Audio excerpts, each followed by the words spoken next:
Shalom, selamat pagi Bapak Ibu Saudara yang dikasihi Tuhan.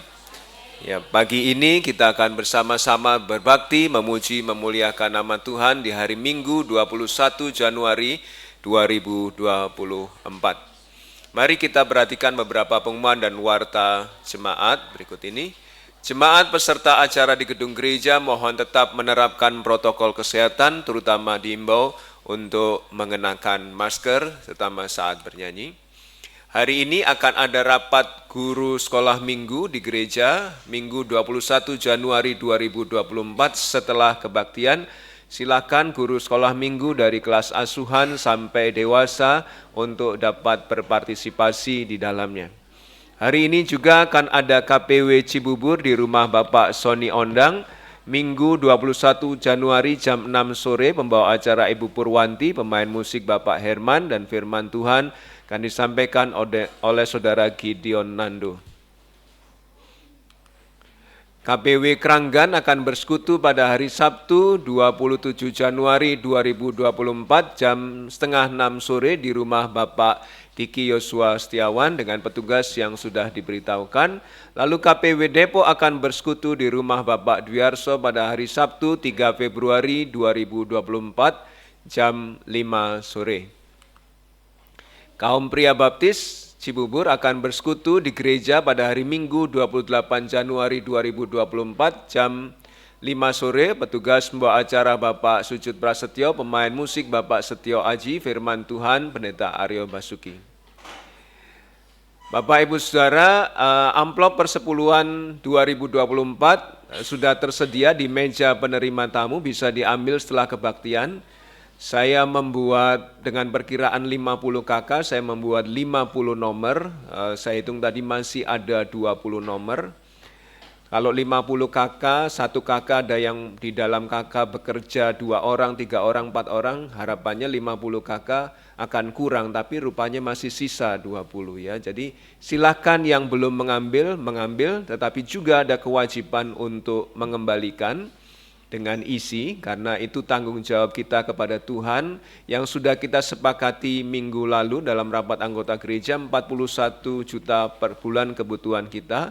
Mari kita penuhi bersama-sama dengan setia memberi dan jujur memberikan persembahan perpuluhan kita kepada Tuhan. Silahkan setelah kebaktian, amplop perpuluhan di meja penerima tamu sudah siap, yang memerlukan silahkan mengambilnya.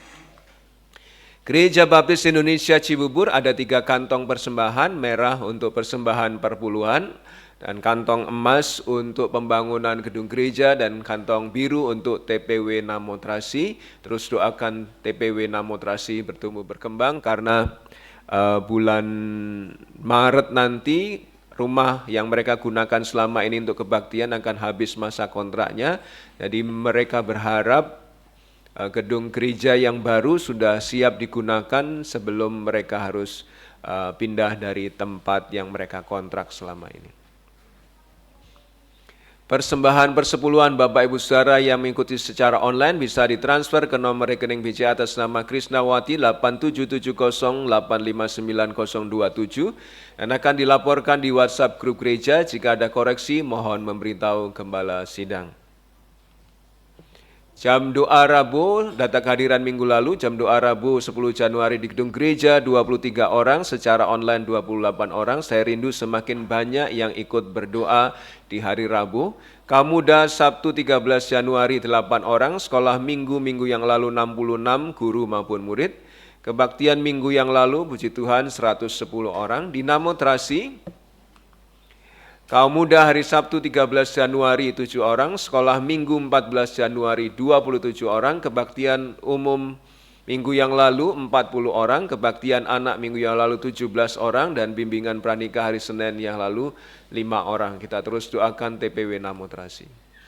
Petugas kebaktian hari ini, pembawa acara Saudara Sevanya Tristan, singer Saudari Liana, Saudara Damas, pemain musik Saudara Violeta, Saudara Rafael, Pendeta Aryo, slide Saudara Unik Wahyudi, OBS Bapak Bagia Surian, sound system Bapak Edi Sulistiono. Persembahan Bapak Thompson, Ibu Maria, penerima tamu Ibu Tumini dan Ibu Lina, keamanan Bapak Sunjut Prasetyo. Mohon mempersiapkan diri petugas minggu depan, hari Rabu 24 Januari, renungan Bapak Simon Daniel, pembawa acara Ibu Ellen Novianti, pemain musik Saudara Kevin Mahardika, operator slide Saudara Halel Joshua, OBS Bapak Sony Ondang, operator sound system Bapak Edi Sulistiono. Ke pembukaan sekolah minggu-minggu yang akan datang, Ibu Yulia Magdalena dengan pemain musik Saudara Damasaka Kristuaji. Kebaktian minggu depan, pengkhotbah Pendeta Edwin Halim. Ini akan ada acara tukar pelayanan mimbar. Nanti tanda kasih yang didapat akan diberikan ke seksi kependetaan BPD untuk membantu acara Persekutuan Pendeta Lansia di Kudus pada tanggal 25 sampai 27 Januari ini. Saya bertugas di Jatinegara, yang bertugas di sini Pendeta Edwin Halim. Kami semua sepakat tanda kasih yang kami terima akan diberikan ke seksi kependetaan untuk mendukung acara Persekutuan Pendeta Lansia di Kudus. Jadi mohon siap. Lalu dana gereja, kalau Bapak Ibu Saudara perhatikan, minggu lalu dalam rapat untuk menjamu pengkhotbah tamu hanya Rp100.000. Jadi keluarga yang mau menjamu pendeta tamu untuk makan siang bersama silahkan menghubungi Ibu Ellen. Ya. Kalau tidak maka ya uang Rp100.000 itu yang digunakan. Pembawa acara Bapak Diki Setiawan, pemain musik Saudara Putra, Bapak Thompson, Saudara Peter, Saudara Damas, slide Saudara Kevin, OBS Bapak Sony, sound system Bapak Herman Kairupan. Persembahan Saudara Nandu, Saudara Andreas, penerima tamu Bapak Suroso, Ibu Windarti, keamanan Bapak Simon Daniel. Minggu ini tidak ada yang berulang tahun, jadi mari kita jalani minggu ini bersama Tuhan. Ada yang ulang tahun ataupun tidak ada yang ulang tahun, kita tetap bersuka cita. Saya persilahkan petugas untuk maju ke depan. Mari kita masuki kebaktian pagi ini dengan khidmat. Selamat berbakti, Tuhan memberkati.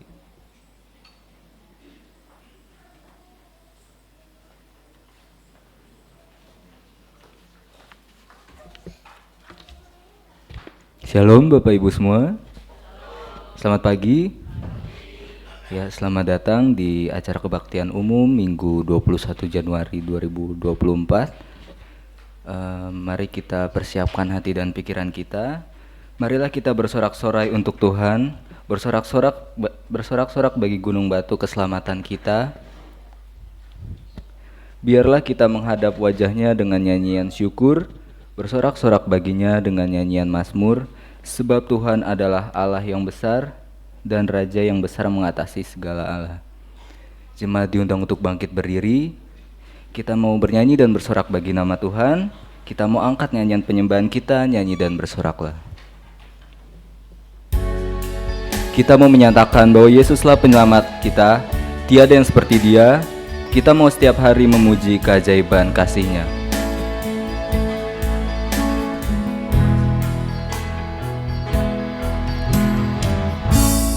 Yesusku, penyelamatku, tiada yang seperti Engkau. Setiap hari ku memuji keajaiban kasih-Mu. Dia penghibur dan Dia pelindung bagi kita. Penghibur, pelindung, menara kekuatan. Biarlah semua yang bernafas tak berhenti menyembah-Mu.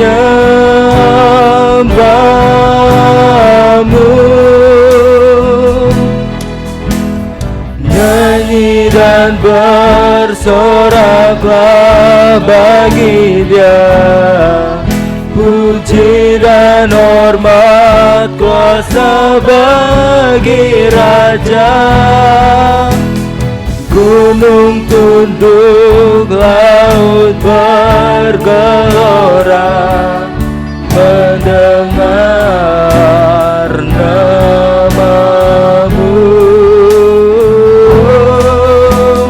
Ku bersuka atas perbuatanmu, selamanya ku kasihi Engkau Tuhan. Tiada janji seperti yang ada padamu. Kita nyanyikan lagu ini sekali lagi. Yesusku penyelamatku, tiada yang seperti Engkau. Yesusku penyelamatku, tiada yang seperti Engkau. Setiap hari ku memuji keajaiban kasih-Mu.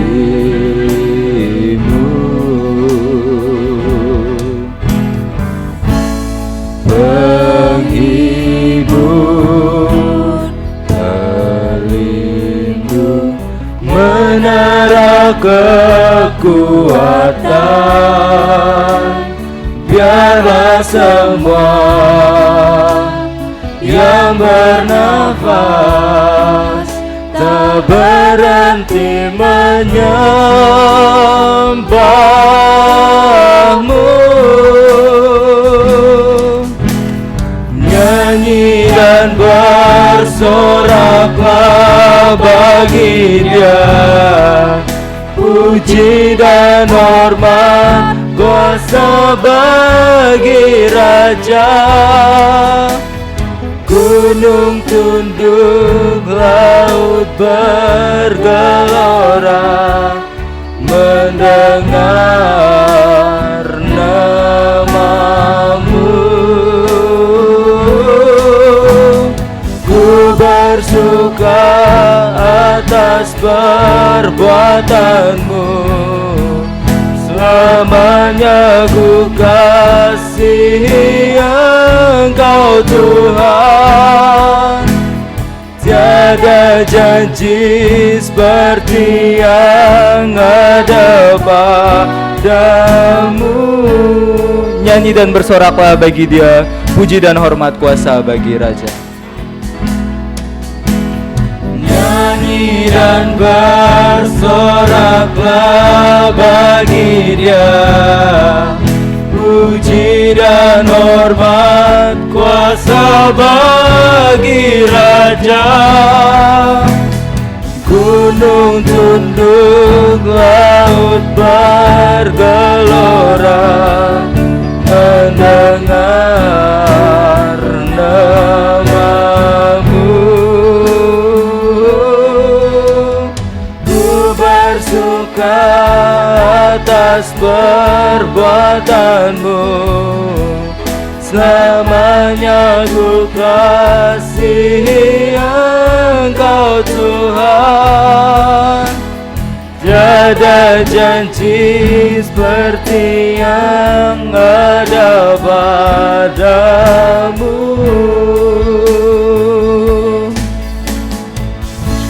Mari kita bersatu dalam doa. Tuhan, Allah Bapa kami yang bertata di kerajaan surga, terima kasih ya Tuhan, Engkau telah mengumpulkan kami semua untuk hadir di tempat ini untuk beribadah, menikmati hadirat-Mu ya Tuhan. Tuhan, kiranya Engkau pimpin acara ini dari awal, pertengahan hingga akhirnya nanti ya Tuhan. Tuhan, Engkau berkati semua petugas yang bertugas pada hari ini agar bisa melayani-Mu dengan baik ya Tuhan. Tuhan, Engkau pimpin juga setiap jemaat yang mengikuti ibadah ini ya Tuhan, agar hati dan pikiran kami semua hanya tertuju padamu saja Tuhan. Tuhan, ampuni segala dosa dan kesalahan kami ya Tuhan. Di dalam nama Tuhan Yesus kami berdoa dan mengucap syukur. Haleluya, amin. Ada sukacita? Kalau begitu mari kita angkat lagu kesaksian iman kita, tiada ku ragu lagi.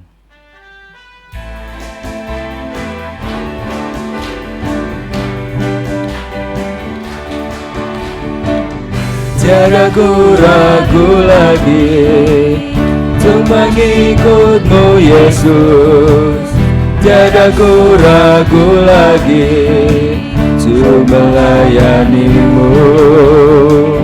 Walau banyak rintangan dan badai pun menerpa, tiada ku ragu lagi untuk selamat. Mari kita katakan, Yesus, Yesus sahabatku, penolong dalam hidupku. Sahabatku, penolong dalam hidupku. Ku rindu semua orang mengenal-Mu. Engkau jalan kebenaran dan memberi hidup yang kekal bagi setiap orang yang percaya pada. Kita nyanyikan lagu ini sekali lagi. Tiada ku ragu lagi. Tiada ku ragu lagi untuk mengikut-Mu Yesus. Tiada ku ragu lagi untuk melayani-Mu. Walau banyak rintangan dan badai pun menerjang, tiada ku ragu lagi untuk selamanya. Yesus, Yesus sahabatku, penolong dalam hidupku. Ku rindu semua orang mengenal-Mu. Engkau jalan kebenaran dan memberi hidup yang kekal bagi setiap orang yang percaya pada. Yesus, Yesus sahabatku. Yesus, Yesus sahabatku, penolong dalam hidupku. Ku rindu semua orang mengenal-Mu. Engkau jalan kebenaran dan memberi hidup yang kekal bagi setiap orang yang percaya pada-Mu. Jemaat dipersilakan duduk kembali. Kita mau membaca Alkitab kita dari Yohanes 12 ayat 44 sampai 50. Saya akan membacakan ayat yang genap, jemaat membacakan ayat yang ganjil. Ayat 44, tetapi Yesus berseru katanya, barang siapa percaya kepadaku, ia bukan percaya kepadaku, tetapi kepada Dia yang telah mengutus aku. Dan barang siapa melihat aku, ia melihat Dia yang telah mengutus aku. Aku telah datang ke dalam dunia sebagai terang, supaya setiap orang yang percaya kepadaku jangan tinggal di dalam kegelapan. Dan jikalau seorang mendengar perkataanku, tetapi tidak melakukannya, aku tidak menjadi hakimnya. Sebab aku datang bukan untuk menghakimi dunia, melainkan untuk menyelamatkannya. Barang siapa menolak aku dan tidak menerima perkataanku, ia sudah ada hakimnya, yaitu firman yang telah kukatakan. Itulah yang akan menjadi hakimnya pada akhir zaman. Sebab aku berkata-kata bukan dari diriku sendiri, tetapi Bapa yang mengutus aku. Dialah yang memerintahkan aku untuk mengatakan apa yang harus aku katakan dan aku sampaikan. Dan aku tahu bahwa perintahnya itu adalah hidup yang kekal. Jadi apa yang aku katakan, aku menyampaikannya sebagaimana yang difirmankan oleh Bapa kepadaku. Amin. Yesus bagaikan gembala, terus memimpin kita sebagai umatnya atas padang hijau yang rata, nyaman rasa di kalbu. Mari kita angkat penyembahan kita kembali, Yesus bagaikan gembala.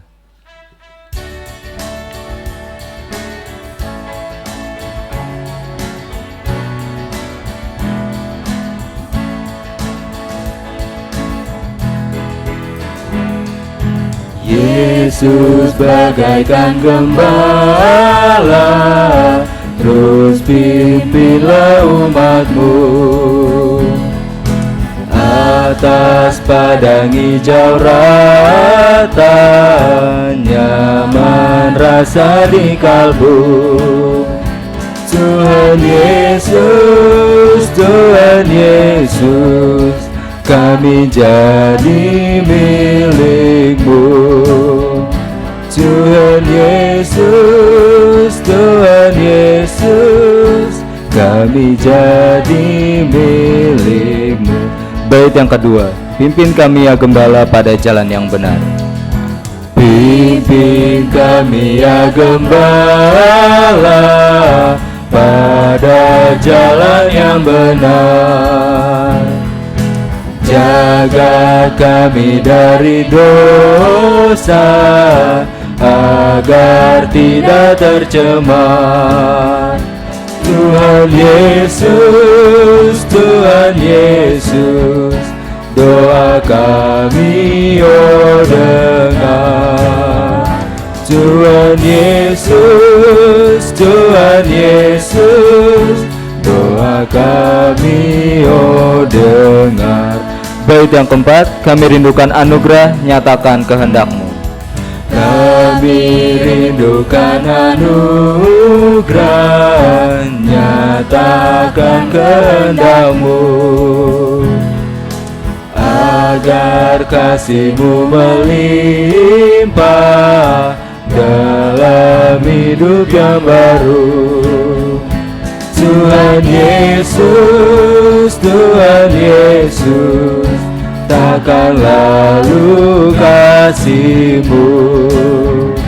Tuhan Yesus, Tuhan Yesus, takkan lalu kasih-Mu.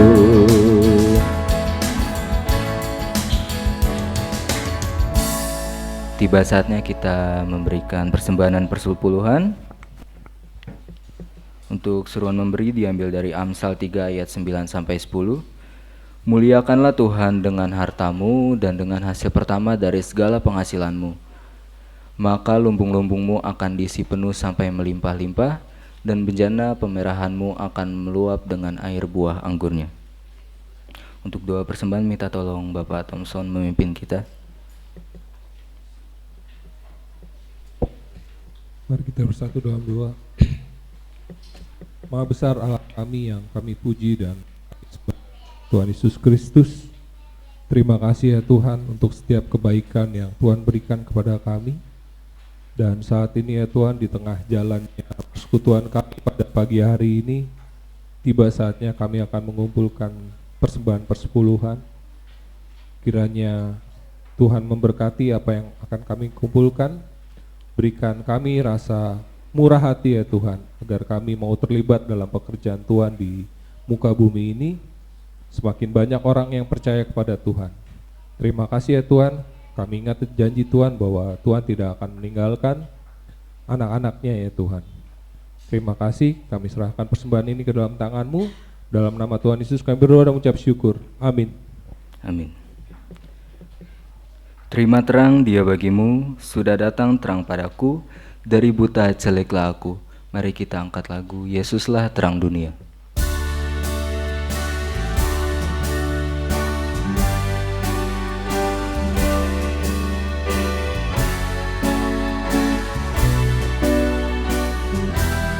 Sesat dunia dalam kegelapan dosa.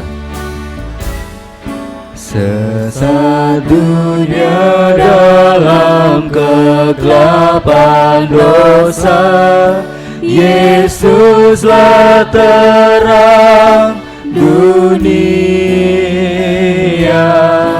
Cahayanya bagai sinar sang surya, Yesuslah terang dunia.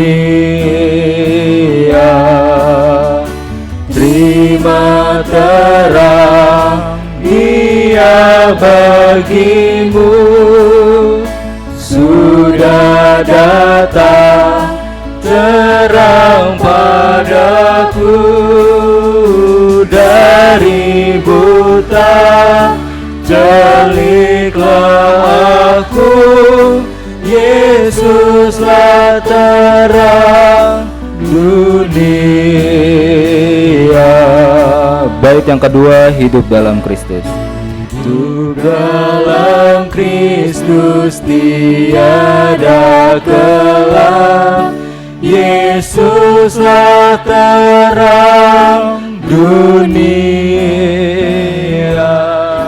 Ikuti terang siang maupun malam, Yesuslah terang dunia. Terima terang Dia bagimu, sudah datang terang padaku. Dari buta celiklah aku, Yesuslah terang dunia. Baik, ketiga jemaat diundang untuk bangkit berdiri. Yang tinggal dalam kegelapan dosa, Yesuslah terang dunia. Menyingsing fajar bagi yang percaya, Yesuslah terang dunia. Terima terang Dia bagimu, sudah datang terang padaku.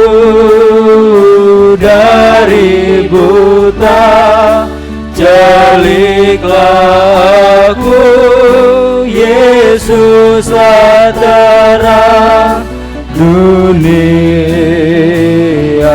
Bait yang terakhir. Di surga tak perlu sang surya lagi, Yesuslah terang dunia. Anak domba Allah terang abadi, Yesuslah terang dunia.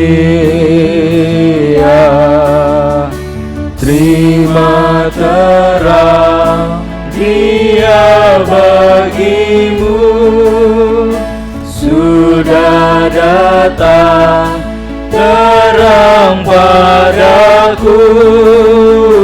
Dari buta celiklah aku, Yesuslah terang dunia. Untuk Pendeta Aryo dipersilakan. Mari kita berdoa. Bapa yang baik, Bapa yang penuh kasih, inilah yang kami yakini, Yesuslah terang dunia. Dan saat ini ketika kami bersama-sama belajar firman Tuhan, terang-Mu Engkau nyatakan atas kami, Engkau bukakan bagi hati pikiran seluruh keberadaan kami, sehingga kami diberkati oleh kebenaran firman-Mu, diterangi oleh kebenaran firman-Mu, menuntun langkah kehidupan kami. Berkuasalah atas saat ini, berkuasalah atas hamba-Mu yang menyampaikan dan seluruh jemaat-Mu, agar kami boleh berkat firman Tuhan seutuhnya di dalam hidup kami. Di dalam nama Tuhan kami Yesus Kristus yang begitu mengasihi kami mohon pimpinan. Haleluya, amin. Silakan duduk kembali Bapak Ibu Saudara.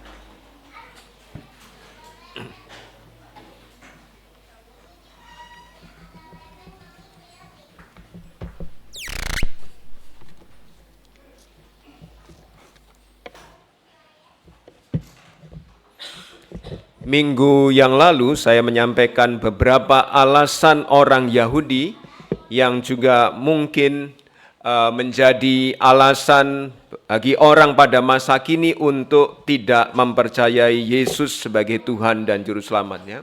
Dan alasan-alasan yang saya sampaikan yang ada di dalam Alkitab bukan karena Yesus kurang layak atau tidak layak untuk dipercayai, tapi lebih kepada orang-orang Yahudi itu sendiri atau orang-orang yang tidak percaya itu sendiri yang membuat diri mereka tidak mau percaya.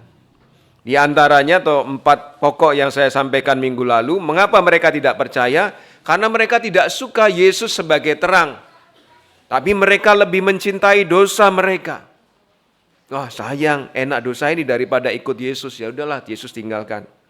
Itu alasan mereka. Atau yang kedua, karena Allah mengeraskan atau membiarkan hati mereka mengeras. Kalau Allah sudah berusaha menjangkau, mengirim orang-orang untuk menjangkau, tetapi tidak digubris, tidak diacuhkan, pada akhirnya Allah berkata, ya sudah, tanggung jawabmu terserah kamu, silakan. Dan Allah membiarkan hati orang itu keras sehingga tidak bisa bertobat lagi, tidak bisa percaya kepada Yesus.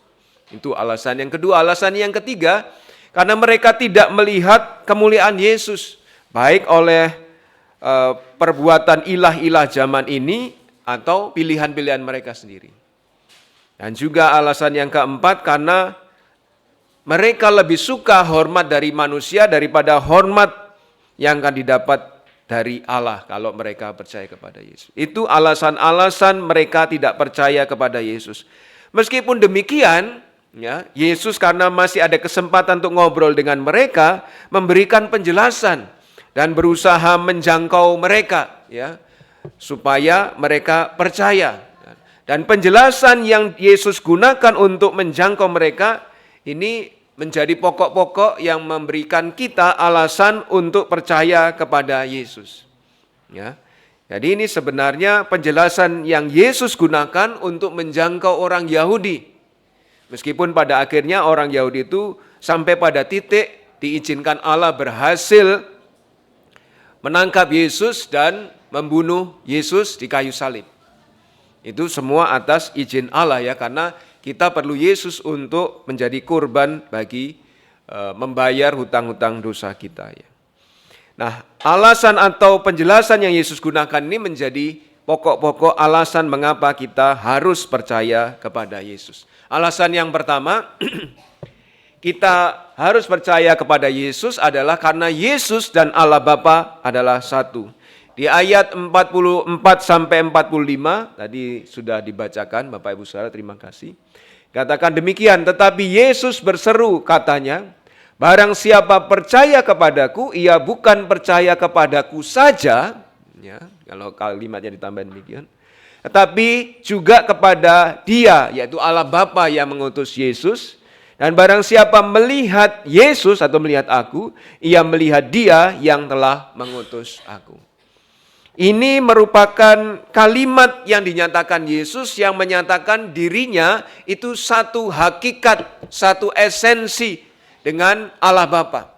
Kalau kita manusia, orang Yahudi adalah manusia, tetapi Yesus menyatakan dirinya, aku dan Bapa adalah satu, atau Dia berkata, barang siapa percaya kepadaku, ia bukan saja percaya kepadaku, tetapi percaya kepada Allah Bapa yang mengutus aku. Dan barang siapa telah melihat aku, ia melihat Allah Bapa yang telah mengutus aku. Ini menyatakan kesatuan hakikat, kesatuan esensi dari Yesus. Dan itu sudah diajarkan berkali-kali ya. Apa yang Yesus sampaikan di Yohanes 12 ayat 44 sampai 50 ini merupakan rangkuman, summary, ringkasan dari apa yang sudah pernah diajarkan berulang kali di Injil Yohanes. Sehingga ini sudah diajarkan berulang kali, disampaikan lagi karena dengan maksud menjangkau orang Yahudi yang belum percaya kepada Yesus. Di Yohanes 10 ayat 30 Yesus pernah menyampaikan bahwa Dia sehakikat dengan Allah Bapa. Aku dan Bapa adalah satu. Yohanes 10 ayat 38 juga Yesus berkata, kalian harus mengetahui dan mengerti bahwa Bapa ada di dalam aku dan aku di dalam Bapa.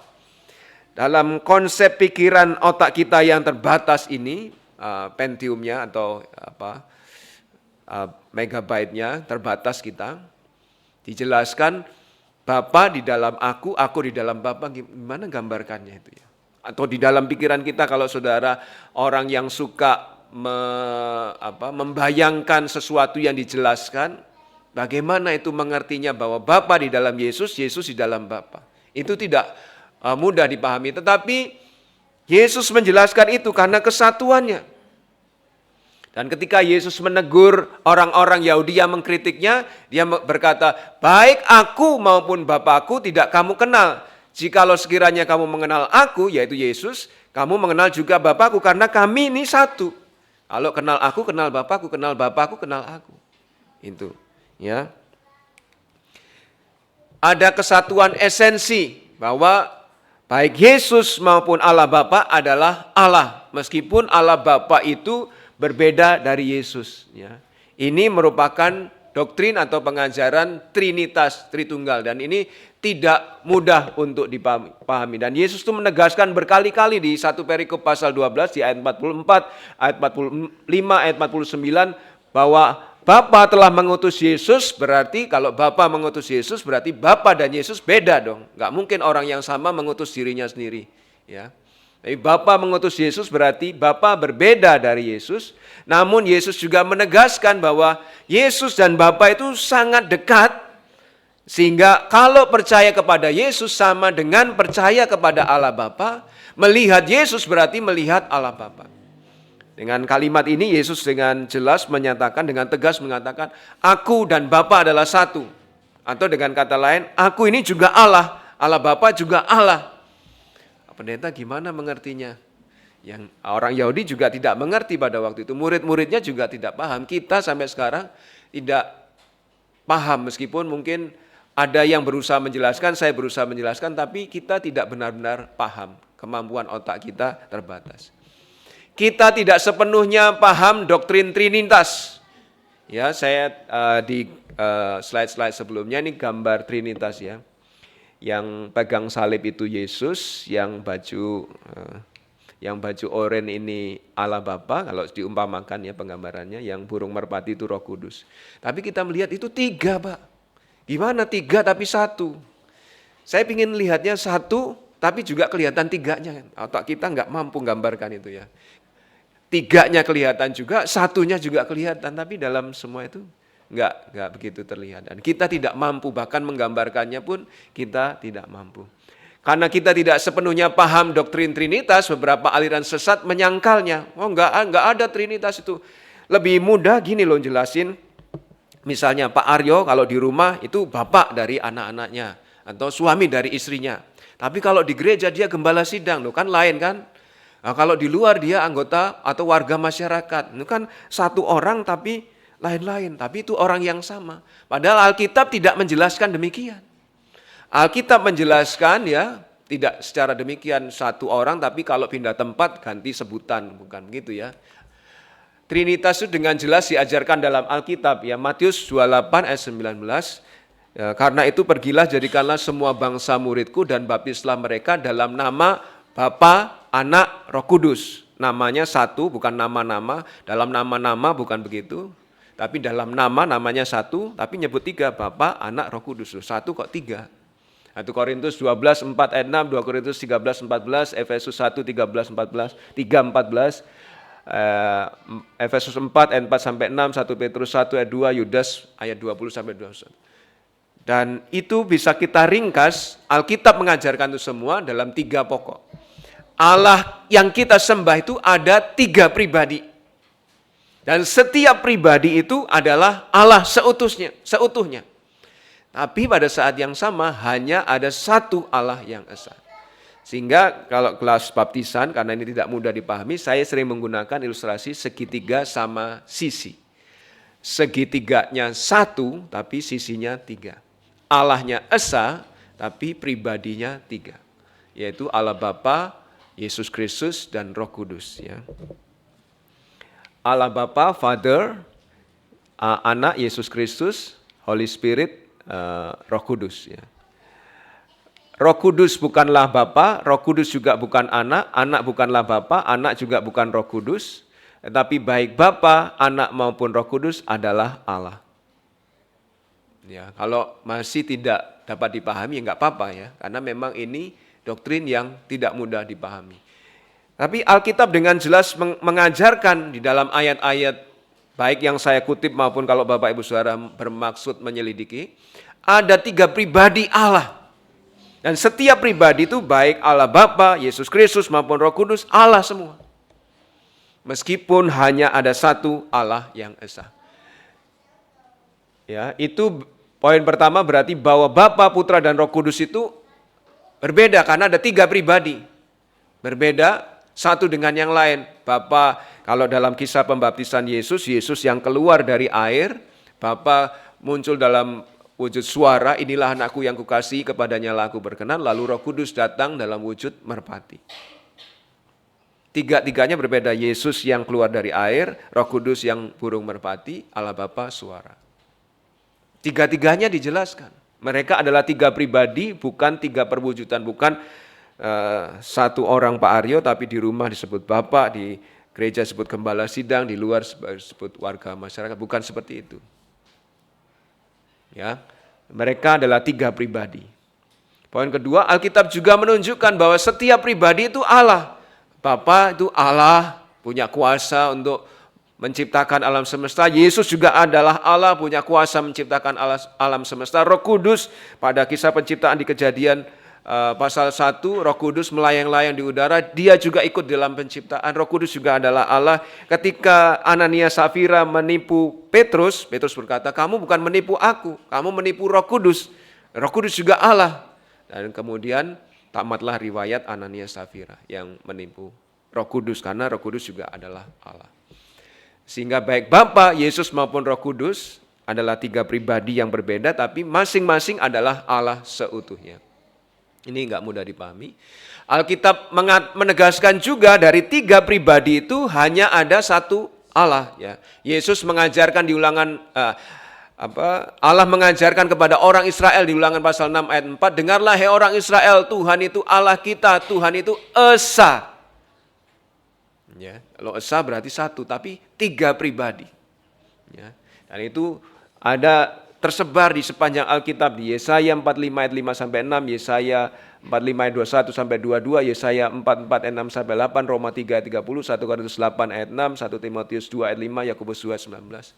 Tersebar di sepanjang Alkitab bahwa Allah itu esa, tapi juga ditunjukkan Allah Bapa ya Allah, Yesus Kristus ya Allah, Roh Kudus ya Allah. Ya. Sehingga saat Yesus berkata di Yohanes 12:45, dia yang melihat aku, melihat dia, yaitu Allah Bapa yang mengutus aku. Yesus menegaskan apa yang dikatakan di Yohanes 1:14. Pada mulanya adalah firman, dan firman itu di Yohanes 1 ayat 1, kemudian di Yohanes 1 ayat 14, firman itu telah menjadi manusia dan diam di antara kita, dan kita telah melihat kemuliaannya, yaitu kemuliaan sebagai anak tunggal Bapa, penuh anugerah dan kebenaran. Kalau kita melihat Yesus, kita melihat Allah Bapa, karena di Yohanes 1 ayat 18, sebab dari kepenuhannya kita semua telah menerima anugerah demi anugerah. Tidak seorang pun pernah melihat Allah, namun anak tunggal Allah yang ada di pangkuan Bapa, dialah yang menyatakan. Gak ada yang pernah melihat Allah, tapi kehadiran Yesus membuat kita melihat Allah Bapa. Sehingga ketika Yesus mengatakan aku dan Bapa adalah satu, kalau melihat Yesus sama dengan melihat Allah Bapa, benar, karena nggak ada yang pernah melihat Allah Bapa, tetapi anak tunggal Allah yang ada di pangkuan Bapa, yaitu Yesus, itulah yang menyatakan. Kalau Yesus dan Bapa adalah satu, nah ketika kita percaya kepada Yesus, kita sebenarnya sedang percaya kepada Allah Bapa. Sehingga ketika Filipus tanya, Tuhan, tunjukkanlah kepada kami Bapa itu. Gimana sih Bapa itu wujudnya kayak apa? Yesus menjelaskan kepada Filipus, Filipus, telah sekian lama aku bersama kamu Filipus, namun engkau tidak mengenal aku. Barang siapa telah melihat aku, ia telah melihat Bapa. Bagaimana engkau berkata, tunjukkanlah Bapa itu kepada kami. Kami ini satu lah. Kalau sudah lihat aku, lihat Bapa. Ya. Jadi kalau Yesus dan Allah Bapa satu, maka kalau kepada Bapa kita akan memberikan pertanggungan jawab, maka kepada Yesus kita juga akan memberi pertanggungjawaban. Kalau Allah Bapa berkuasa, Yesus pun juga berkuasa atas alam semesta, atas hidup kita. Sehingga kalau kita percaya kepada Yesus, kita percaya kepada Allah Bapa. Dan kalau mau mengenal Allah Bapa, Bapak Ibu Saudara harus mengenal Yesus. 1 Yohanes 2 ayat 23, Sebab barang siapa menyangkal anak yaitu Yesus, ia tidak memiliki Bapa. Barang siapa mengaku anak, ia juga memiliki Bapa. Jadi kalau orang tidak percaya agama apapun itu menyangkal Yesus, mereka sesungguhnya tidak percaya atau tidak memiliki Allah. Kita, orang Kristen, mengaku Yesus, maka kita memiliki Allah. Ini kesimpulan dari 1 Yohanes 2 ayat 23. Hanya orang Kristen yang mengaku Yesus sebagai anak Allah memiliki Allah. Di luar itu tidak memiliki Allah. Ini kalau ditayang di YouTube orang lihat, berarti kami nggak percaya Allah. 1 Yohanes 2 ayat 23 berkata demikian. Yang menyangkal Yesus tidak punya Allah. Yang sebaliknya yang mengaku Yesus dia memiliki Allah. Ya. Jadi alasan kita percaya kepada Yesus, kalau Bapak Ibu Saudara percaya kepada Yesus karena Yesus dan Bapa adalah satu. Meskipun Yesus dan Bapa itu berbeda tetapi memiliki kuasa dan otoritas yang sama seperti Allah Bapa atas manusia. Ya. Apalagi alasan bahwa kita harus percaya kepada Yesus. Percaya kepada Allah tidak akan menyangkal keilahian Yesus. Jadi kalau ada orang percaya kepada Allah tapi menyangkal Yesus yang ilahi, berarti orang itu tidak memiliki Allah.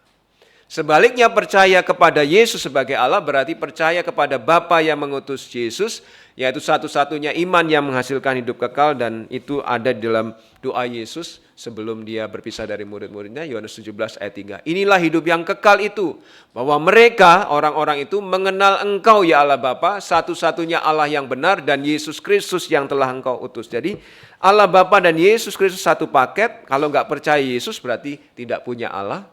Kalau mau percaya Allah harus percaya Yesus Kristus juga. Itu satu paket karena mereka satu hakikat, satu esensi, satu kesatuan. Alasan berikutnya dari Yohanes pasal 12, kita harus percaya kepada Yesus karena Yesus adalah terang dunia yang sudah kita nyanyikan dari nyanyian pujian nomor 308 tadi. Yesus adalah terang dunia, dan di ayat 46 dikatakan, Aku telah datang ke dunia sebagai terang, supaya setiap orang yang percaya kepadaku jangan tinggal dalam kegelapan. Yesus datang sebagai terang dunia.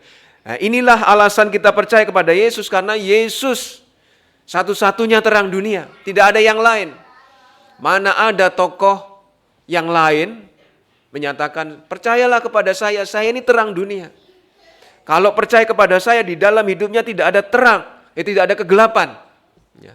Jadi nggak ada yang klaim seperti itu selain Yesus. Kalau percaya kepadaku, di dalam hidupnya nggak ada kegelapan karena akulah terang dunia. Jadi kalau saudara percaya kepada Yesus, mengizinkan Yesus masuk ke dalam hidup saudara, kegelapan di dalam diri kita akan disingkirkan. Tapi kalau saudara percaya kepada yang lain, tidak percaya kepada Yesus, ya kegelapan masih ada di dalam diri. Ya.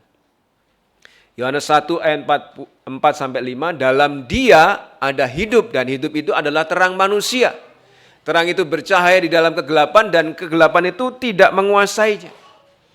Jadi kalau saudara percaya kepada Yesus, beriman kepada Yesus, artinya mengizinkan Yesus masuk di dalam hidup saudara, otomatis kegelapan di dalam diri saudara disingkirkan.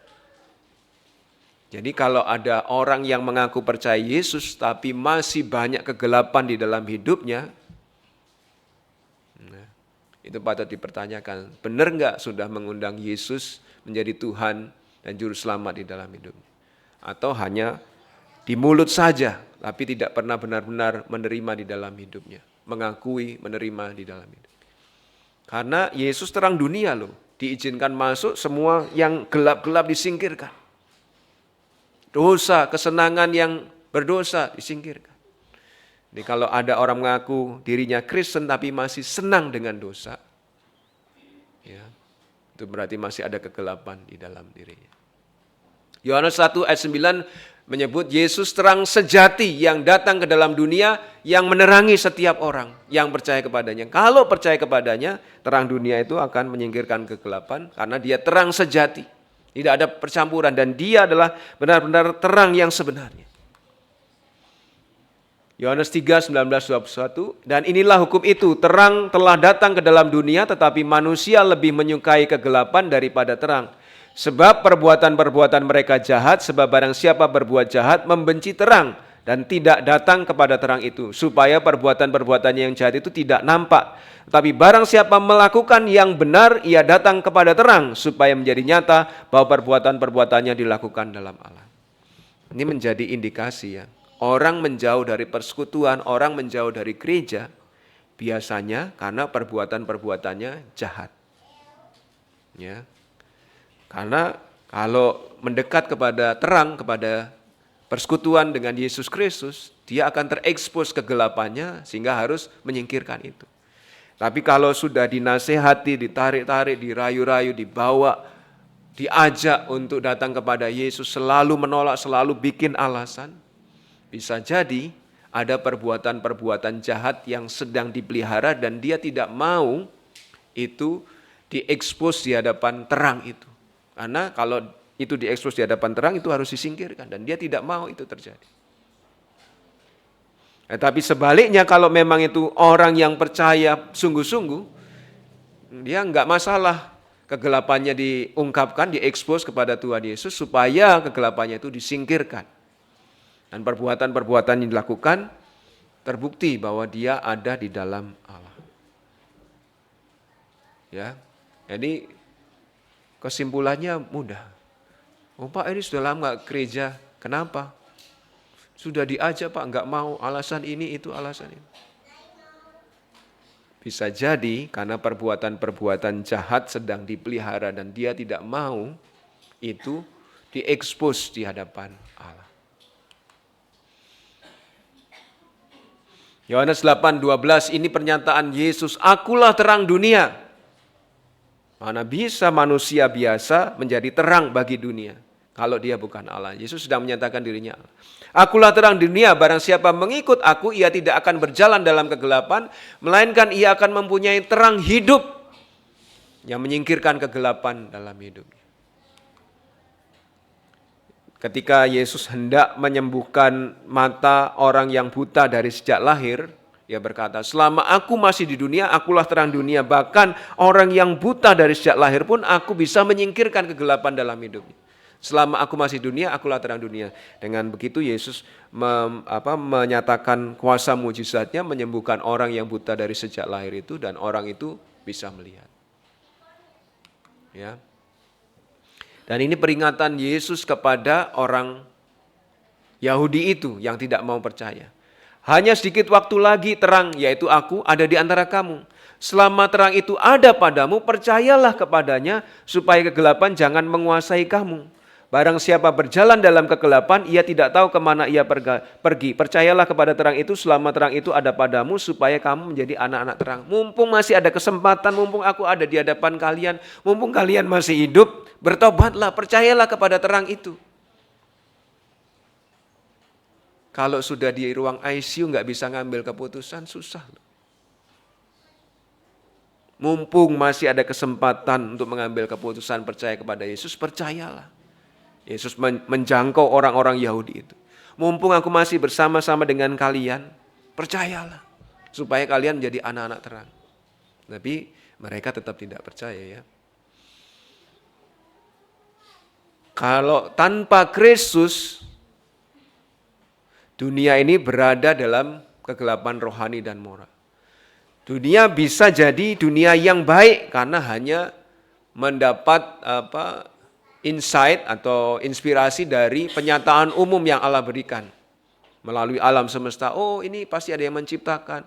Oh, kok Tuhan mengatur begini dan lain sebagainya. Tapi kalau tidak ada Yesus, mereka tidak paham karya Roh Kudus yang dinyatakan dalam firman Allah. Sehingga baik alam semesta atau apapun pernyataan umum yang ada di dunia ini tidak bisa membuat mereka percaya kepada Yesus. Bisa jadi baik tapi tidak membuat mereka percaya kepada Yesus. Tidak bisa selamat, tidak bisa menolong mereka untuk sampai kepada Allah. Dikatakan di Efesus 4:18, pemahaman mereka gelap, jauh dari persekutuan dengan Allah.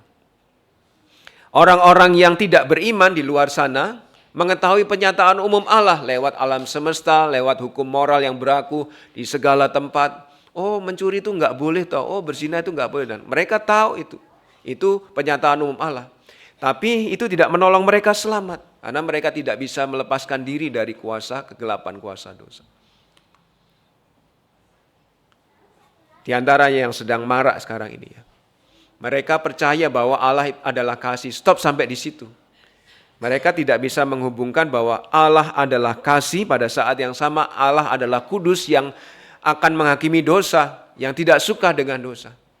Mereka hanya percaya Allah itu kasih, pasti menerima kita. Apapun agama kita, apapun keyakinan kita, nanti di surga karena Allah kasih pasti diterimalah kita. Agama apapun itu. Itu karena percaya Allah adalah kasih. Tapi tidak tahu juga bahwa Allah adalah kudus yang menghakimi orang berdosa. Sehingga mereka tidak sampai kepada keselamatan.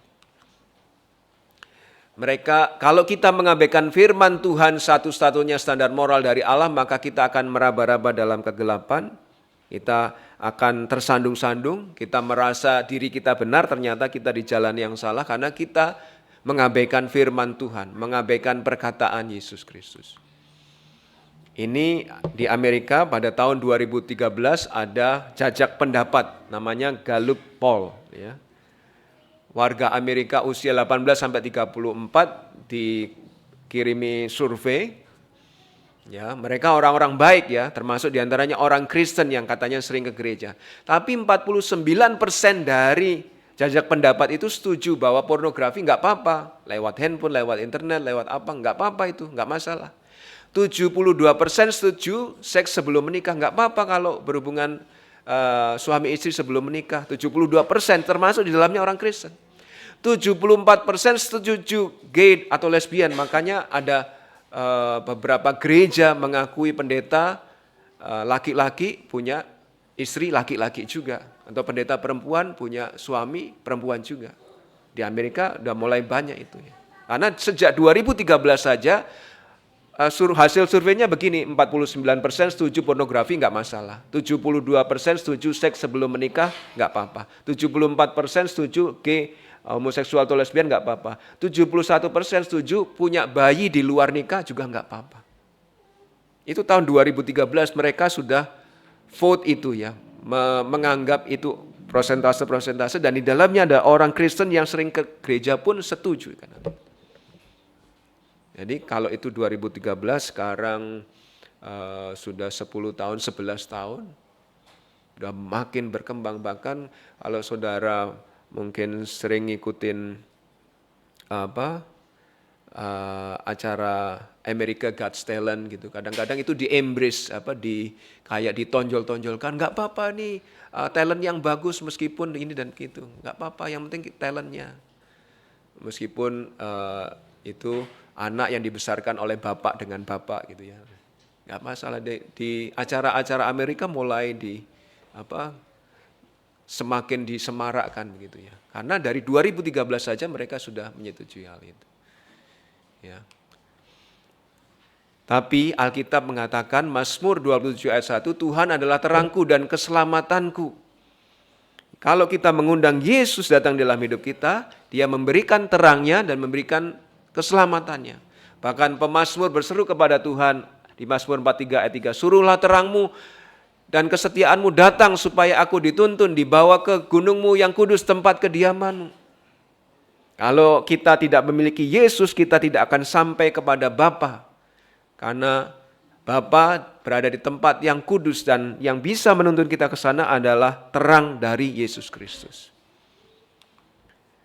Mazmur 109 ayat 105, firman-Mu adalah pelita bagi kakiku dan terang bagi jalanku. Dan sering saya sampaikan, saudara mendekat kepada Alkitab dan menjauhi dosa, atau mendekat kepada dosa dan menjauhi Alkitab. Diajak baca Alkitab nggak mau, diajak sekolah minggu, diajak belajar firman Tuhan nggak mau. Karena kalau mendekat kepada dosa menjauhi Alkitab, kalau mendekat kepada Alkitab menjauhi dosa. Firman Tuhan adalah pelita bagi kaki. Dan di masa yang akan datang nanti, Yesaya meramalkan, dan itu digenapi dalam Wahyu 21, 23, 24, Orang percaya tidak perlu matahari sebagai penerangan karena Yesus sudah menjadi penerang abadi. Kita nyanyi di lagu 308 ayat yang keempat. Di surga tak perlu sang surya lagi, Yesuslah terang dunia. Gak perlu di surga ada matahari lagi. Karena Yesus sudah menjadi terang bagi situasi di surga. Itu yang kita rindukan. Tapi dari sekarang sudah harus siap nih kalau kita memang menerima Yesus bahwa kegelapan di dalam diri kita harus disingkirkan. Gak bisa memegang kegelapan pada saat yang sama menerima Yesus. Padahal Yesus adalah terang, harus mengusir kegelapan. Kalau kegelapan kita pegang berarti kita harus mengusir Yesus.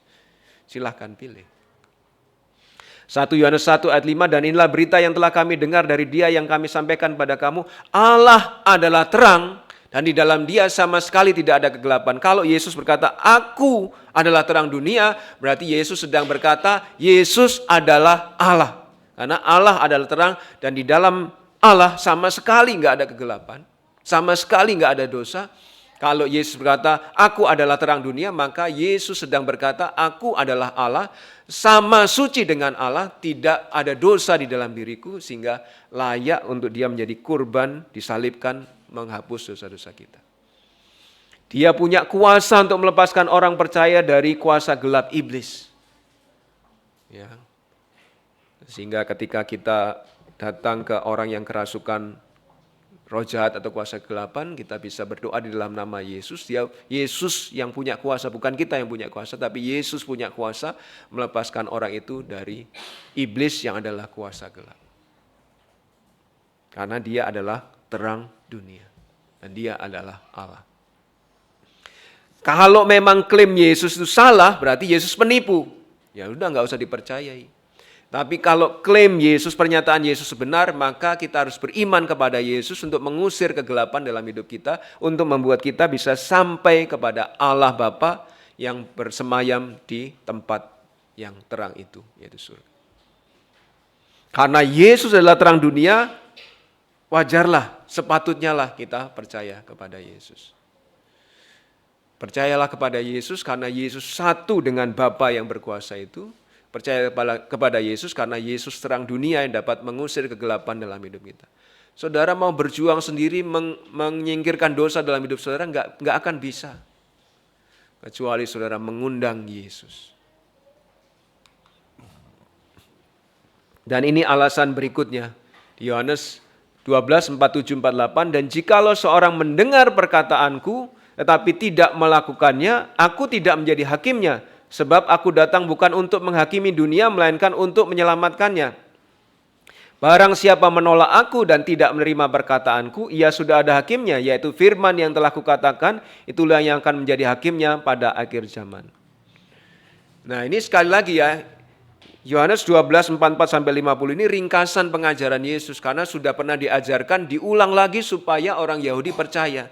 Dan kita ketemu juga poin yang ketiga ini. Ya, bahwa Yesus sudah pernah mengajarkan di dalam pasal-pasal sebelumnya bahwa kalau percaya kepadaku, aku akan membebaskan dia dari penghakiman akhir zaman ini. Yohanes 3, 17, 18, sebab Allah mengutus anaknya ke dalam dunia bukan untuk menghakimi dunia, melainkan untuk menyelamatkan oleh Dia. Yohanes 3, 17 ini Yesus sebelum disalib. Dan ini kedatangan pertama, Yesus di kedatangan pertama tidak menghakimi dunia, tapi justru menyerahkan nyawanya untuk menyelamatkan dunia. Barang siapa percaya kepada Yesus, ia tidak akan dihukum. Tidak menjalani penghakiman, tidak dihukum. Barang siapa tidak percaya, ia telah berada di bawah hukuman, sebab ia tidak percaya dalam nama Anak Tunggal Allah. Ini seperti ini ilustrasinya. Ini manusia ya, ini di dalam penghakiman dosa, dia ada dalam jalur ini. Kalau nggak mau percaya Yesus, dia tetap di sini. Di bawah penghakiman, di bawah hukuman dan akan dihakimi. Tapi kalau percaya Yesus, Yesus datang mengambil orang ini, tidak lagi berada di sini. Itu kalau percaya Yesus. Barang siapa percaya kepadanya tidak akan dihukum karena diambil dari jalur ini. Tetapi barang siapa tidak percaya, dia masih di sini dan akan mengalami penghakiman. Itu maksud ayat ini. Bapa tidak menghakimi siapapun, melainkan menyerahkan penghakiman seluruhnya kepada anak, Yohanes 5, 22, 27. Tapi ini di kedatangan Yesus yang kedua, di kedatangan yang pertama Yesus tidak demikian. Dan ia telah memberikan kuasa kepadanya untuk menghakimi karena ia, Yesus adalah anak manusia. Sehingga di Yohanes 12:45 Yesus berkata, jangan kamu menyangka bahwa aku akan mendakwa kamu di hadapan Bapa, yang mendakwa kamu adalah Musa, yaitu Musa yang kepadanya kamu menaruh pengharapan. Orang Yahudi mengira mereka akan diselamatkan oleh Musa, sehingga mereka akan bisa bebas, tapi Musa pun tidak bisa menyelamatkan mereka. Sebab jikalau kamu percaya kepada Musa, tentu kamu akan percaya juga kepadaku, yaitu Yesus, sebab Musa menulis tentang aku, yaitu nabi yang akan datang setelah Musa, tidak menunjuk kepada nabi agama lain, tapi menunjuk kepada Yesus Kristus. Tetapi jikalau kamu tidak percaya akan apa yang ditulis Musa, bagaimana kamu akan percaya akan apa yang Yesus katakan? Kamu menghakimi menurut ukuran manusia, aku tidak menghakimi menurut ukuran manusia. Dan jikalau aku menghakimi, maka penghakimanku itu benar, sebab yang menghakimi adalah aku dan Allah Bapa. Aku datang ke dalam dunia untuk menghakimi. Loh Pak, di Yohanes 3:17 tadi, kok aku datang ke dunia bukan untuk menghakimi, kok di Yohanes 9:39 aku datang ke dalam dunia untuk menghakimi. Ini sudah bicara ke kedatangan yang kedua. Dan rupanya orang Yahudi tidak paham itu ya. Supaya barang siapa yang tidak melihat dapat melihat, dan supaya barang siapa yang dapat melihat merasa bisa melihat menjadi buta. Merasa suci, merasa benar, merasa bisa menyelamatkan dirinya sendiri, justru adalah orang buta. Sekarang berlangsung penghakiman atas dunia ini, sekarang juga penguasa dunia yaitu iblis dan para pengikutnya akan dilemparkan keluar. Saya sempat menyebut tadi di Yohanes 3:17 seolah-olah ada beda ya. Kok 3:17 dia datang bukan untuk menghakimi, kok di 9:39 dia datang untuk menghakimi. Yang Yesus maksud di 3:17 adalah kedatangan yang Kristus yang pertama bukan untuk menghakimi, tapi menyediakan jalan keselamatan. Ini loh, kalau mau selamat saya harus mati menggantikan tempat kalian. Yang percaya kepada pengorbanan Yesus di kayu salib akan selamat. Ya. Tapi di kedatangan yang pertama juga ada penghakiman, karena orang nanti akan milih. Aku percaya Yesus deh, aku nggak percaya Yesus deh. Aku datang kepada terang deh, aku nggak datang kepada terang. Itu akan milih. Sudah ada penghakiman secara tidak disadari. Tapi di kedatangan yang pertama Yesus bukan untuk menghakimi, untuk menyerahkan nyawanya bagi keselamatan manusia. Nah, di kedatangan Kristus yang kedua dia akan menghakimi seperti dalam kitab Wahyu. Bahkan ketika itu terjadi dan orang-orang menjadi sadar, loh benar yang dinubuatkan Alkitab bahwa Yesus datang yang kedua. Loh benar yang dikatakan bahwa Imam Mahdi itu di kitab agama lain akan datang dan menghakimi. Mereka kaget, benar tuh. Sehingga Wahyu pasal 6 ayat 16 mereka berseru kepada gunung dan batu karang. Ini seruannya. Runtuhlah menimpa kami dan sembunyikanlah kami terhadap Dia yang duduk di atas takhta dan terhadap murka anak domba itu, yaitu Yesus Kristus. Ketika Yesus Kristus datang, semuanya sudah terlambat. Dan mereka minta supaya udah mati aja kami, enggak kuat kami akan menghadapi penghakiman dari Yesus. Jadi Yesus sebenarnya sudah mengundang orang Yahudi. Daripada nanti kamu mengalami penghakiman, udah percayalah kepadaku. Dan Yesus memberitahu, kalau kamu percaya kepadaku, ya, bahwa akan ada akhir zaman itu, dan itu menjadi hari penghakiman, Yesus menawarkan cara yang pasti untuk lolos. Kalau kamu percaya kepadaku, hari penghakiman itu memang akan datang, tapi akan berlaku bagi mereka yang tidak percaya. Sementara yang percaya kepadaku, ini yang terjadi. Sesungguhnya barang siapa mendengarkan perkata aku dan percaya kepada Dia yang mengutus aku, ia mempunyai hidup yang kekal dan tidak turut dihukum. Sebab itu tadi ilustrasi saya. Sudah diambil dari jalur ini, dipindah dari dalam maut ke dalam hidup. Enggak diturut dihukum. Orang percaya pada hari penghakiman tidak akan menjalani pengadilan, tidak akan menjalani penghakiman karena sudah diambil oleh Yesus Kristus, diselamatkan, dianggap sebagai orang benar oleh kuasa darah Yesus. Tapi mendengarkan dan percaya kepadanya maksudnya apa Pak Pendeta? Apa mengaku Yesus adalah Tuhan dan Juru Selamat? Iya, itu betul, mengaku Yesus Tuhan dan Juru Selamat, tapi waspadalah di ayat 47. Yesus menggambarkan orang yang akan dihakimi adalah orang yang mendengar firman Yesus tapi tidak menaatinya. Dengar sih dengar, ada di gereja sih ada, tapi nggak mau menaati. Itu yang akan dihakimi. Jadi gereja adalah tempat yang paling aman, pada saat yang sama gereja adalah tempat yang paling ngeri. Amannya di mana? Gereja adalah tempat yang paling aman karena orang mendengar keselamatan di dalam Yesus. Kalau orang itu percaya, dia tidak akan dihakimi.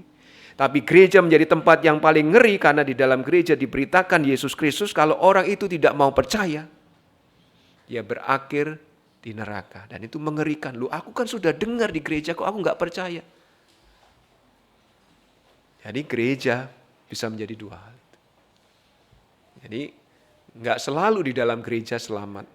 Yang selamat adalah yang mendengar firman dan menaatinya.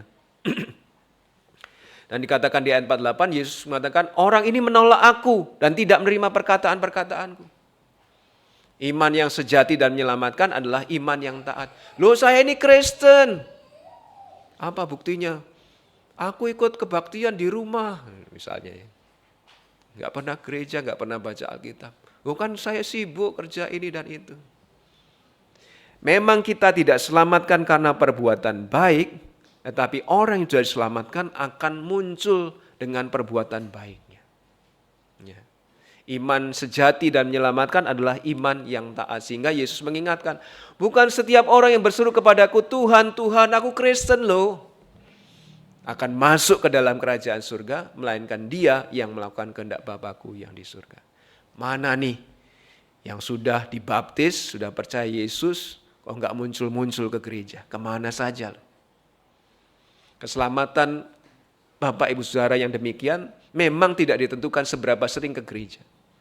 Tapi orang yang sudah diselamatkan akan nyata dari perbuatannya untuk setia melayani Tuhan, setia ke gereja. Hari terakhir adalah hari penghakiman dan Yesus memberi pemberitahuan terakhir kepada mereka. Ini terakhir loh ya orang Yahudi. Aku sudah ngasih tahu kepada kalian, sebentar lagi saya menjalani salib, gak ketemu kalian, gak bisa menasihati kalian. Kalau gak percaya silahkan. Bahwa kedatangan yang pertama adalah kasih karunia, saya mati menggantikan tempat kalian. Nanti kalau sudah saya datang yang kedua, itu bahaya. Itu di hari penghakiman. Peringatan akan datangnya penghakiman maupun seruan untuk percaya kepada Yesus sebenarnya merupakan kasih Allah. Aku mengingatkan loh, nanti ada penghakiman. Karena aku mengasihi kamu, maka aku mengingatkan hal itu. Jadi percayalah kepadaku. Yesus berseru kepada orang Yahudi. Sampai mereka tetap menolak Yesus.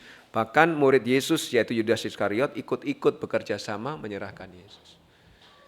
Ya, sudah tahu kebenaran di dalam Yesus, sudah tahu ajarannya, dengar langsung. Lebih hebat dari kita ya Yudas Iskariot. Dengar langsung tapi tetap enggak percaya. Ya sudah. Itu malah penghakimannya, "Dah ini saya sudah jelaskan kepada kamu, kamu sudah mendengar pengajaran saya, lihat langsung mujizat saya. Masih enggak percaya, udah." Kalau neraka misalnya ada tingkatan-tingkatannya, ini hukumannya paling berat. Karena Yesus berkata, kalau daerah lain dengar pemberitaanku, tahu mujizatku, mereka langsung percaya. Kamu sudah dengar pemberitaanku, ajaranku, lihat mujizatku, enggak mau percaya. Di kedatangan yang pertama, Yesus menawarkan itu kepada orang Yahudi karena dia mengesampingkan jabatannya sebagai hakim dan justru menawarkan, ayo percayalah kepadaku supaya kamu selamat, supaya kamu bertobat dan percaya. Percayalah kepada Yesus satu-satunya pribadi yang dapat menyelamatkan manusia dari penghakiman di akhir zaman. Dia satu dengan Allah Bapa, dia adalah terang dunia. Kalau saudara mau selamat dari penghakiman akhir zaman, ya percayalah kepada Yesus. Alasan keempat, Yohanes 12, 49, 50, sebab aku berkata-kata bukan dari diriku sendiri, tapi Bapa yang mengutus aku, dialah yang memberitakan aku untuk mengatakan apa yang harus aku katakan dan aku sampaikan. Dan aku tahu bahwa perintahnya itu adalah hidup yang kekal.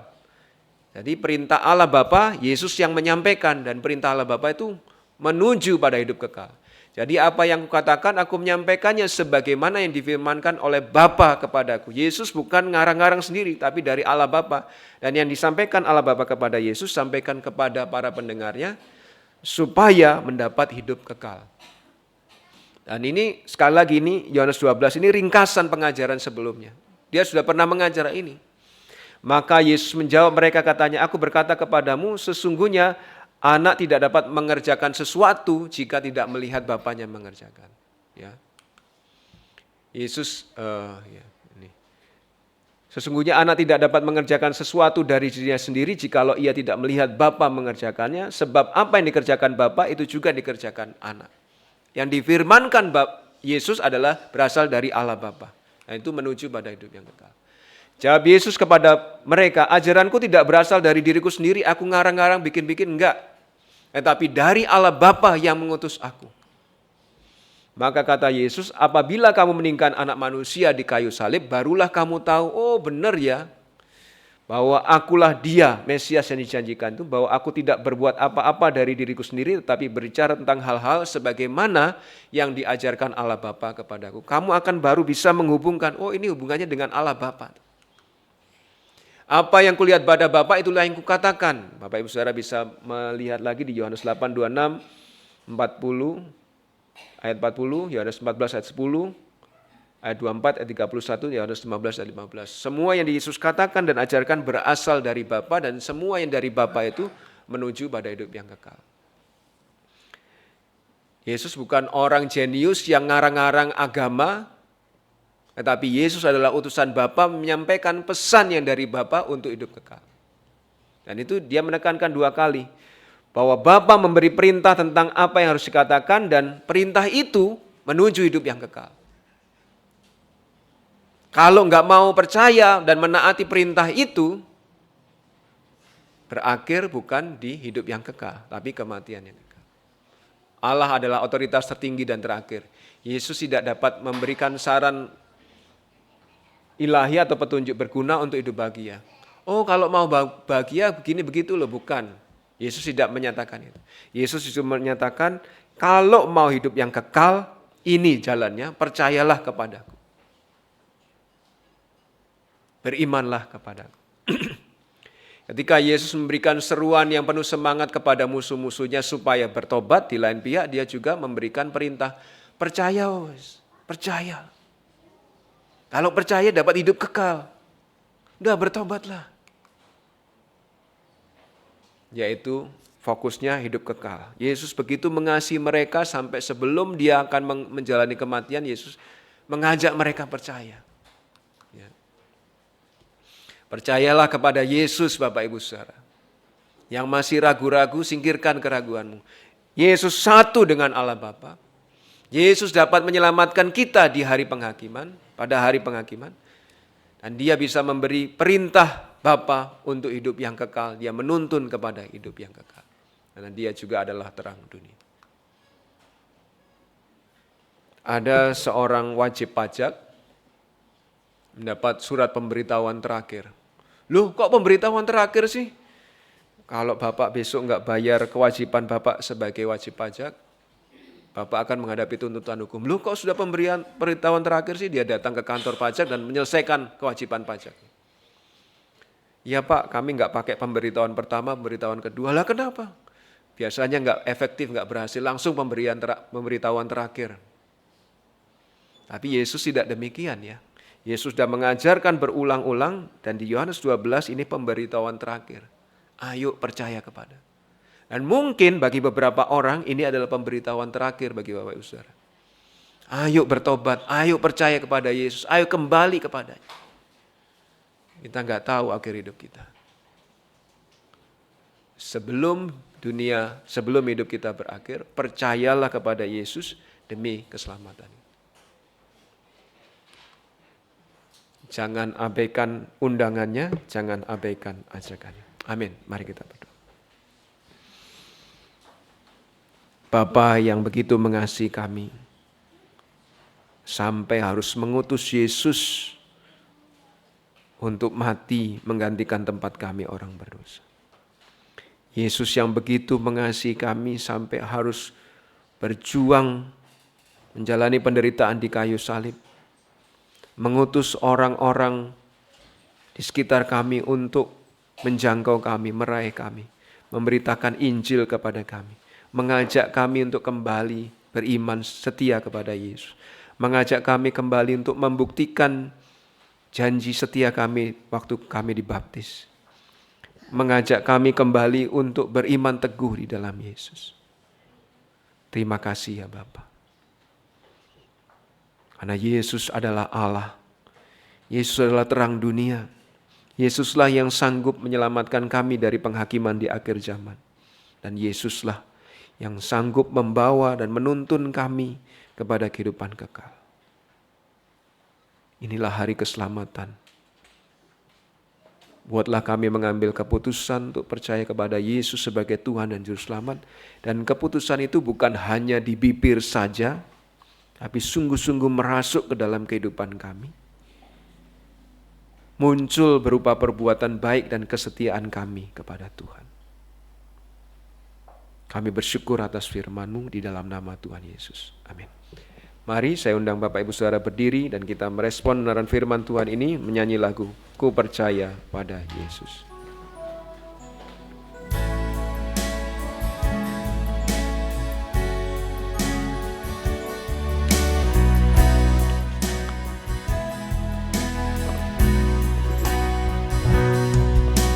Ku percaya pada Yesus dan firman-Nya yang bakal. Ku bersandarkan janji-Nya, turut sabda yang mulia. Yesus, Yesus, ku percaya, selamanya setiawan. Yesus, Yesus, indah mulia, imanku, oh tambahkan. Selama lagu dinyanyikan, jika ada yang mengambil keputusan silakan. Ku percaya pada Yesus, darah-Nya dikorbankan hanya karena iman saja. Hatiku disucikan. Yesus, Yesus, ku percaya, selamanya setiawan. Yesus, Yesus, indah mulia, imanku, oh tambahkan.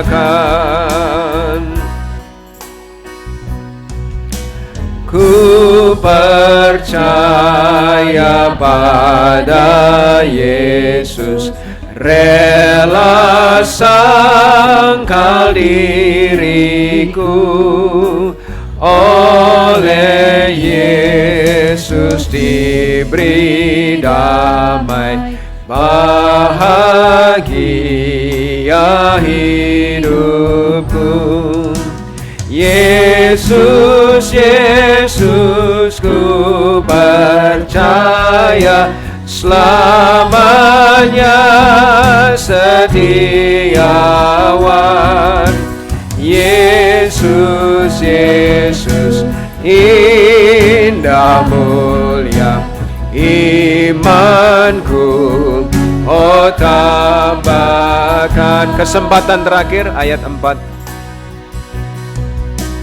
Khusus Kau sahabat mulia, ku senang di sisi-Mu. Kau besertaku selamanya, hingga tiba ajalku. Yesus, Yesus, ku percaya, selamanya setiawan. Yesus, Yesus, indah mulia imanku, oh tambahkan. Benar Tuhan, tambahkanlah iman kami. Di dunia ini ada banyak godaan untuk meninggalkan Yesus. Kami bisa tergelincir karena kami sungguh lemah, tidak berdaya. Tapi oleh kuasa Roh Kudus-Mu yang mendampingi, menyertai, bahkan memegang kami dipastikan selamat bukan karena kami hebat, bukan karena kami kuat, tapi karena Allah berjanji tidak akan pernah meninggalkan kami orang-orang percaya.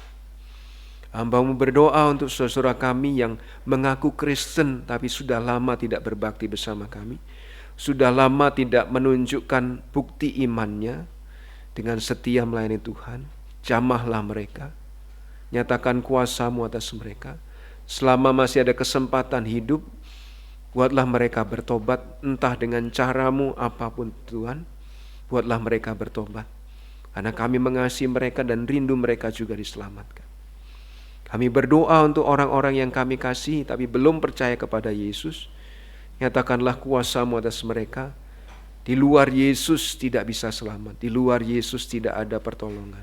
Di dalam Yesus ada keselamatan. Terima kasih karena Tuhan yang telah meraih kami, membawa kami ke dalam umat kawanan domba gembalaan-Mu. Pimpinlah kami terus. Terima kasih atas pimpinan-Mu dari awal, pertengahan hingga akhir kebaktian ini. Kiranya Tuhan berkenan. Meteraikanlah firman-Mu untuk menjadi pedoman bagi kehidupan kami, pelita dan terang bagi jalan kami. Menghadapi tantangan kehidupan di dunia ini, kami tetap percaya, beriman teguh, mengandalkan Yesus sebagai pribadi satu-satunya yang dapat menolong kami. Berkatilah jemaat-Mu satu persatu yang sedang sakit, Tuhan lawat, Tuhan sembuhkan. Secara khusus Ibu Retno Mariningsih, belum diketahui penyakitnya, Tuhan menolong para dokter, tenaga medis untuk memiliki hikmat yang dari Tuhan, sehingga segera mengetahui penyakitnya dan memberikan pengobatan yang tepat. Demikian juga berkati Pak Rudi yang mendampingi supaya beliau dikuatkan oleh Tuhan sendiri. Saudara-saudara kami yang lain yang sedang sakit, Tuhan melawat, memberikan kesembuhan, kesehatan. Tuhan memberkati tiap pribadi dalam pergumulan apapun yang sedang dihadapi, supaya mereka melihat, mengalami kuasa dan penyertaan Yesus di dalam hidup mereka, apapun pergumulan yang mereka hadapi. Berkati jemaat-Mu satu persatu di dalam kehidupan rumah tangganya, supaya kasih yang dari Yesus Kristus melimpah di dalam keluarga mereka, antara suami istri, orang tua anak, kakak beradik, saudara bersaudara, sehingga kedamaian, keharmonisan, saling mengerti, saling mengampuni terjadi di dalam keluarga. Engkau juga memberkati ya Tuhan setiap jemaat-Mu dalam usaha pekerjaannya, sehingga dapat mendukung pekerjaan Tuhan, dapat membiayai kebutuhan hidup mereka sehari-hari, dapat merencanakan masa depan mereka bersama Tuhan yang beserta mereka. Demikian juga berkati jemaat-Mu satu persatu, khususnya anak-anak kami, cucu-cucu kami dalam studi mereka, dalam karir pekerjaan mereka, dalam pasangan hidup mereka. Tuhan menyertai supaya mereka beriman teguh kepada Yesus. Demikian berkati kami semua supaya makin mengasihi Tuhan dan tidak ada yang dapat melepaskan kasih kami dari Tuhan, karena Tuhan menjagai kami. Demikian juga mampukan kami semua menjadi berkat bagi orang-orang di sekitar kami melalui perkataan, perbuatan, sikap, tingkah laku kami. Kami akan berpisah satu dengan yang lain, kembali kepada rumah dan aktivitas kami masing-masing. Tuntunlah langkah kami. Kami tidak sanggup kecuali Tuhan beserta dengan kami. Jagai kami Tuhan. Saudaraku yang terkasih, kiranya kasih yang dari Allah Bapa, anugerah yang dari Yesus Kristus, hadirat persekutuan di dalam Roh Kudus menyertai Bapak Ibu Saudara semuanya, mulai saat ini sampai Maranatha, Tuhan Yesus datang menjemput orang percaya. Di dalam nama Yesus yang begitu mengasihi kami bersyukur dan berdoa. Haleluya. Amin. Doa nikmat.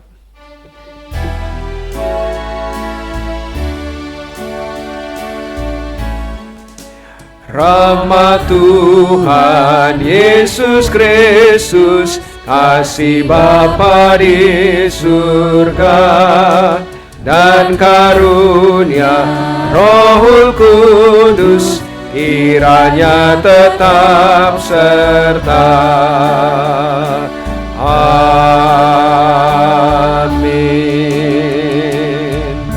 Selamat hari Minggu, Tuhan memberkati. Guru sekolah Minggu silakan rapat.